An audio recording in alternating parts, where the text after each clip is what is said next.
Hey everyone, today we're going to be taking a look at the All Hazards Prime 29-liter backpack from 511. And this is a rugged and tactical EDC slash get home slash minimal travel bag. Feels like something that's going to be ready for anything that the world throws at it. Kind of reminds me of something that you might see Daryl wearing on The Walking Dead. So just super functional, lots to dive into with this one. In this video, I'm going to be talking about what it's been like to test this over the past couple of weeks. I'll show you how I've loaded it out, walk through all the features, and I'll also talk about how it compares to some of the other similar bags that are currently on the market. Before jumping into the video, if you're new here, welcome. My name is Danny, and on this channel, we love reviewing popular travel and everyday carry gear. If you like these types of videos and you'd be interested in seeing more, please consider subscribing as it helps the channel out a lot. So with all that being said, let's go ahead and jump in. Starting off with the overall aesthetic, like many of 511's other bags, this has a pretty tactical appearance, super functional. You have webbing along the front, the sides, compression straps, a lot of attachment points, so there's a ton of functionality here, but that means it's not going to be a super minimal bag. I know that the tactical look isn't for everybody. Generally, I like tactical bags, both for the versatility that they offer and just as a style. I think that they're pretty cool. But you know, your mileage may vary depending on your preferences. It's definitely something that I wouldn't necessarily take into a more professional setting. It's gonna stick out a little bit in my opinion, but for going into the outdoors, for traveling, for just using around for my day-to-day or having, you know, in my car or in my house as a go bag, I think that it's gonna work just fine. As far as the materials, the bag feels very solidly built. This exterior fabric is a 1050D nylon that feels like it's going to hold up well to rougher usage. I've had a couple of 511 bags over the years and they've always held up well with this type of fabric. Beyond that, you have very durable feeling buckles and hardware all throughout, and some really nice YKK zippers on all the pockets. Continuing along the exterior of the bag, there's a lot going on here. You have webbing on the front, the sides, you have a couple of attachment points on the bottom. So this is going to give you a lot of flexibility with how you can configure the bag.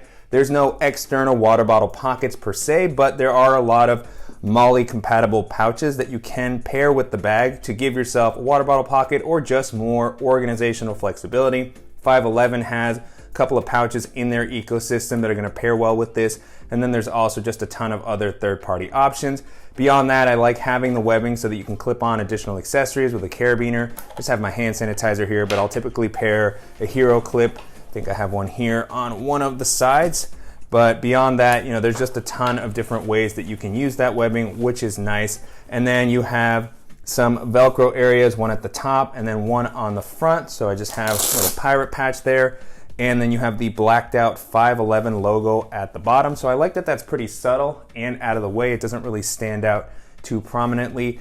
And beyond that, at the top, you have a really nicely reinforced handle. So it's gonna be very comfortable. It's got some, you know, good padding there. It's easy to pick this up, grab it, even if you're wearing some gloves or something like that. So, you know, just really nice premium feeling handle here. And then you have a couple of reinforced handles at the bottom of the bag. Interesting sort of system here. You just have kind of this plastic material and one on each side. So this is going to be great for maybe pulling this out of your truck, you know, out of an overhead storage compartment. So great to see those be a little bit more reinforced, especially with the size and the weight of the bag. On the bottom of the bag, you have a couple of drainage holes, which is great if you happen to get the inside of the bag wet.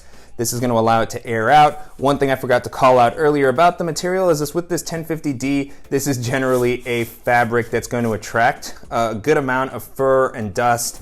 So that's something that you'll have to keep in mind, particularly if you go, you know, with this black color like this one here. And then one other thing to call out while we're talking about the bottom is that this does have a pretty wide flat bottom, particularly when it's loaded out. So it tends to stand up pretty well on its own once the weight is pretty evenly distributed, which is really nice. And then last thing I'll call out here on the front is that you have these compression straps that also pair with this shove it pouch area here. So you can loosen this up, and then you have this large compartment on the front. It's got these sort of mesh gussets here and a soft lining on the inside. So I'm guessing you can pair that maybe with some other pouches. But this is going to be a great spot for maybe just quickly tossing in a jacket, a helmet, anything a little bit larger. If I'm traveling, this is maybe a place where I'll put an extra pair of shoes or flip-flops. So it's always nice to have this flexibility. You can't remove it or hide it. and you will have to actually unbuckle this to be able to access the clamshell areas of the bag, as we'll take a look at in a little bit. So that can make it a little bit slower to access the bag and is one of the trade-offs that you'll have to keep in mind, but you do get a nice amount of functionality here. It's a pretty unique feature. You don't see that on a ton of bags. As far as the capacity, the bag comes in at about 29 liters, which is a really versatile size in my opinion. It does start to feel a little bit large as an everyday carry, particularly when you pack it out. It can start expanding and it gets a little bit bulky, but that can provide a nice amount of flexibility for a longer day where you're carrying a lot of stuff, or if you're wanting to use this as a minimal travel bag, gives you a lot of space without feeling like a full-fledged large travel backpack. Still feels like something I can use for navigating a city, for jumping onto public transit. And although it's not gonna maybe fit under a lot of airline seats per se, particularly when it's packed out, it is something that you could comfortably place into an overhead storage compartment. Taking a look at the harness system, so far the bag has been really comfortable to wear. I really like how the straps have been implemented here. This is one of the more comfortable 511 bags that I've used. So nice amount of robust padding. On the inside, you have a nice kind of breathable mesh here. The straps also have a good width to help prevent the bag from digging into your shoulders when it's a little bit more packed out. You have some padding here along kind of the neckline area, a nice width on the straps. And then you have some webbing that are going to allow you to clip on additional accessories. And you have an adjustable and removable sternum strap to help distribute the weight.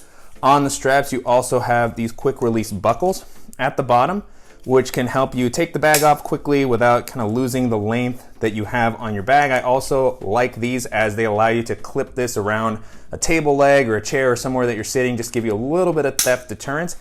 And then as far as the back paneling, this has also been really, really comfortable. Same sort of padding that we saw on the straps, but it's a little bit thicker even, so it's well distributed here.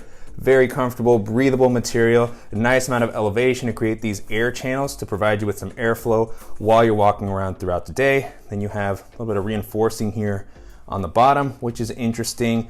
And you have a couple of loops here that you can pair with a removable waist belt if you want to give yourself a little bit more stability while you have the bag loaded out. Jumping into the organizational options, there is a wide variety of pockets distributed throughout the bag. Starting off on the quick access front, you have a really great quick access pocket at the top.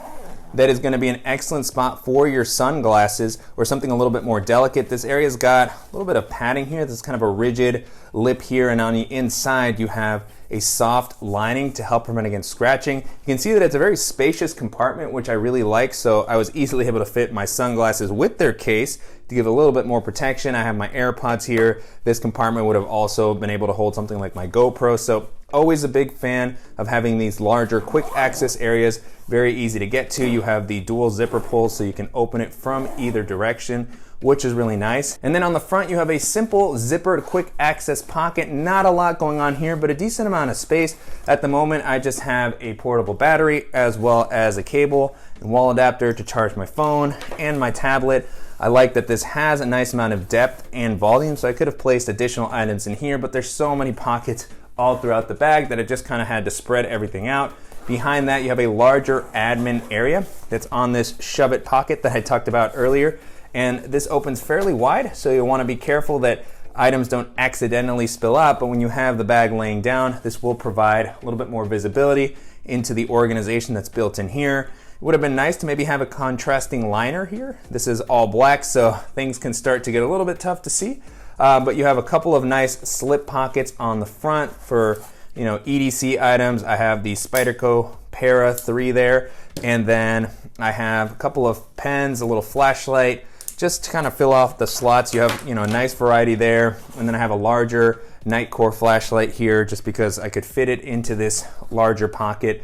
And then behind that you have a simple slip pocket, just have a field notes notebook in there, and then a larger slip pocket on the back. This actually has a pretty good amount of space. I was actually able to place my alpaca admin pouch in there very easily so I can grab it throughout the day. I also just tossed in a deck of playing cards. And then you have a couple of lanyards with clips. These are going to be a great spot for your keys, other multi-tools. I have a Gerber dime here clipped on just to kind of showcase the clip itself, but really nice to have both of these, and then you can just kind of stay out of the way if you don't want to use them. And then along the side, I forgot to mention this earlier, you have this interesting long pocket here. It's open on the bottom and at the top, so it's gonna be great for something a little bit taller, maybe a tripod, maybe various types of umbrellas. You could also use this, I'm sure, for a variety of tactical gear. If that's the type of thing that you're carrying, you have one of these on each side. And there are also some included loops here that can help you secure anything that's a little bit taller. Again, I didn't really end up using this too much, but this is just meant to hold a lot of different types of gear, the all hazards pack. So I'm sure there's all hazards type of gear that would be compatible there that I don't necessarily use on a day-to-day basis. And then moving into some of the other compartments on the back, you have an area that is meant to be for your hydration bladder. If you want to use it, it has this zipper. You have dual zipper pulls here, but this actually felt like a pretty well reinforced area. This is what I ended up using as my laptop and tablet area. You can see here my 14-inch MacBook Pro fits pretty comfortably in there, and it felt protected. We'll talk a little bit about the included tech sleeve that's on the inside when we get to that area, but this just felt like it offered a good amount of padding and quicker access. I could easily get to this when I take my bag off. If you wanted to use it as a hydration area, you do have this Velcro loop here that you can use to control the nozzle, and because you can open it from either side, you have some flexibility with how you can configure that to best match your needs. So great to have that pocket there. And then moving into the first of what I'll call kind of the two primary storage areas. As I mentioned earlier, because you have these compression straps, even though this is a full clamshell compartment, it'll kind of just stop the zippers. So if you want to use this as more of a top loader and just grab a couple of things from the top, you can do that. But I use this primarily as a clamshell bag. It's fairly tall, so there are many times where I will want to reach the bottom here, open it up completely, and then I really like this layout on many bags. I talk about this with the GR2. It's not that common to find a dual clamshell bag. I always find that provides a lot of flexibility as far as storage, and that's definitely the case here. Really useful layout. In this kind of open area, I just have a couple of pouches just that I would typically have with me on my day-to-day. So this is my Air Tech pouch, and then I have a Tortuga packable backpack. This is meant to be a placeholder for maybe an extra jacket, a pair of gloves, or just a smaller backpack if I'm traveling and I want to use something for my day-to-day that's not this big and bulky. I also have my DJI Mavic Mini with its hardshell case. And then on the inside here, you can see that there is a brighter lining, which is awesome to give you a little bit more visibility. And you have the rows of webbing here that you can use to configure with a variety of accessories, same as what we talked about on the front. So pouches, you can clip things on with a carabiner. I typically wouldn't use all of this webbing. That's quite a bit, but it's nice that you have a lot of flexibility depending on your carry needs. And then on the other side, I thought this was really cool. You have these hook and loop pouches that are included. You have some zippered ones here, and these pouches are very simple. They're mesh pouches, but they have a good amount of volume, and then you can easily see what's on the inside. You also have this clear area. You could probably put a label for them if you wanted to, and then the best thing is you can actually tear them off so that you can access them quickly, configure the bag however you want. You can designate kind of like a first aid area. You can designate a tech area. I just kind of threw in some of my tech items here in the bottom one. So I have a mouse, I have my USB-C hub, a couple of cables, and then on the top one, just some more accessories.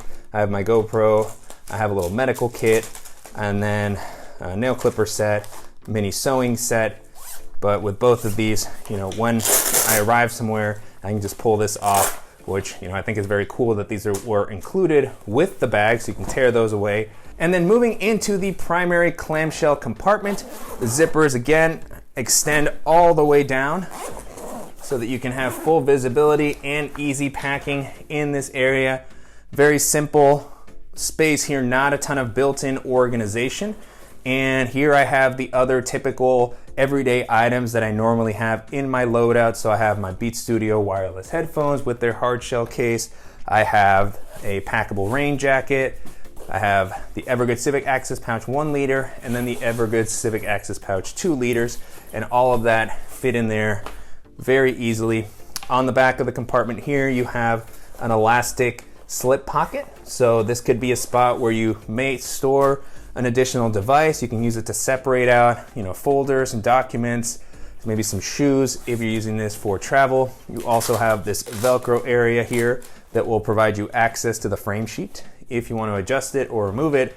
And then on the front of the compartment, you have an additional slip pocket. And I believe this is meant to be the tech sleeve. So you have this sleeve and this sleeve in here. And based off what I read on the website's description and just using the bag, I wasn't quite sure which of these was meant to be sort of the laptop and tablet sleeve. This one made a little bit more sense since it's elevated. It's easier to access. It's a little small for a laptop. I think this would definitely be more for a tablet. The laptop could probably be stored here. But you can see that neither of these is really reinforced or padded per se. It's definitely just a spot to just kind of separate out your device, maybe be able to grab it a little bit easier. This one is, pulled up a bit, so that will offer some protection, I suppose. But if you're using this one here, I would definitely want to use a case to give it some additional protection. This can, face-wise hold a 15 or 16-inch laptop pretty easily, but there's just no padding here necessarily. And then I did like using this for my tablet so that I could reach down and grab it. But that's why I ended up using this back compartment more as my laptop area, because it just feels more reinforced. You have the padding of the back panel, which feels great. You have the frame sheet. And then, one thing that's a little unfortunate with this is you have the drainage area here, so it's not going to be great as far as weather resistance. But, that's something that for most of my day-to-day, especially if I'm wearing it, my back's kind of protecting that area. And I don't want to nitpick too much on the tech compartment, I guess, because this is not really the type of bag that this feels like it's supposed to be, in my opinion. This is more, kind of a survival, tactical bag. It's nice that it does have some areas where you could potentially use it for that if you just want one bag for everything. But this is definitely not a tech-focused bag, and it shows with the implementation on these sleeves. So that's something to keep in mind. Beyond that, with this space, you could definitely have a nice travel loadout. I was easily able to fit my packing cube, my dop kit, and an extra pair of shoes, particularly with the dual clamshell compartment. And this is something I would be able to travel with for a long weekend, a week-long trip, very comfortably. So that adds to the versatility of this layout. I really like the amount of space that it provides, the amount of organization, the flexibility, and as I mentioned earlier, I am a fan of the tactical aesthetic in general. And if you are as well, and you're looking for a rugged, all-purpose bag that's going to give you a good amount of space and plenty of ways that you can configure and access all of your gears, and this is going to be a really interesting option to take a look at. And so to wrap up, it's been a great experience testing out the All Hazards Prime backpack over the past couple of weeks. You can currently purchase this on the company site for around $205, so definitely a bit of an investment. It is a little bit more expensive than some of the other 511 bags that I featured on the channel, but it is very solidly built and you're getting a ton of functionality with this one. There are, however, going to be some other great bags in this price range that may be worth considering. And so as I was testing this out, the first bag this made me think of is, of course, 511's Rush 12 backpack, which has been one of the most popular EDC bags for many years now. It's just a really versatile, all-purpose bag coming in at 24 liters. It's a great size. It's got a clamshell style opening, lots of organization all throughout. Like this one, it's got a little bit more of a tactical vibe, so a lot of webbing that's going to allow you to customize it with pouches or clip-on additional accessories. Really solid build quality. I really like that that one has a padded laptop sleeve, so if you're carrying tech, that's going to be something to keep in mind. It's just going to be a little bit more protection, and it's also just not going to be quite as big as this one. Again, at 24 liters, it's a little bit more EDC friendly. So just a really great bag, very rugged, very functional, and if you like a tactical look or you're a fan of 511's bag and you want something reliable that's not going to be quite as bulky as this, and that's going to be an excellent option to take a look at. Another bag this made me think of is the Mystery Ranch Blitz backpack, which has been one of the most impressive EDC bags that has come out over the past year. It is around 30 liters, so pretty similar in size to this, a little bit of a larger EDC bag, more in the minimal travel bag category almost, but really rock solid build quality on that. I really like that it has more of a U-shaped or clamshell style opening versus Mystery Ranch's typical tri-zip opening. It's got a great organizational layout, some nice quick access pockets on the front, webbing along the exterior so you can customize it. It's got compression straps, and it has Mystery Ranch's Futura harness, which is adjustable, super comfortable. It's gonna be a little bit more comfortable than this one in my opinion. And then it also has an externally accessible laptop compartment. It's well padded, suspended, and then a lot of space in the main area. 2 external water bottle pockets. So just checking off a lot of the boxes for what I typically look for. Very rugged, and if you're looking for something kind of like this, that's gonna have, a little bit more of a tactical vibe, but that's gonna have slightly better comfort and laptop protection, that's gonna be an excellent option to take a look at. And then the last option that I'll mention here is the GoRuck GR2, which I talk about a lot on the channel, and now there's been a ton of different iterations of the bag. There's multiple sizes, materials, styles. So you have the Heritage Editions with the wax canvas, ripstop nylon. It's offered in a 26-liter size, a 34-liter size, and a 40-liter size, depending on your needs. So it's great that you have a lot of different options to pick from. Regardless, you're gonna get a bag that has a rock-solid build quality, very comfortable to wear, great for heavier loads, and then just a really great organizational layout. It's an interesting blend of multiple pockets, but it doesn't go overboard with offering a ton of little slots and places for things. So that's one of the things I've always really liked about it. You have kind of the dual clamshell layout, some good pocketing, top quick access area on many of their bags now, and the bomb-proof laptop compartment that's suspended, well padded, and those are gonna come in at a little bit of a higher price point, but if you're looking for a bag that's made in the USA and you want something that's gonna be reliable, that's gonna have that lifetime warranty, and it's just gonna be a really great all-purpose bag, then the GR2 is gonna be one of the best options that you can consider. With that being said, the 511 All Hazards Prime backpack holds up really well against all those options, and although some of the more specialized features might not be for everybody, if you're looking for a very rugged, flexible bag that's going to offer a nice amount of comfort, space, and organization, this is going to be a great option to take a look at.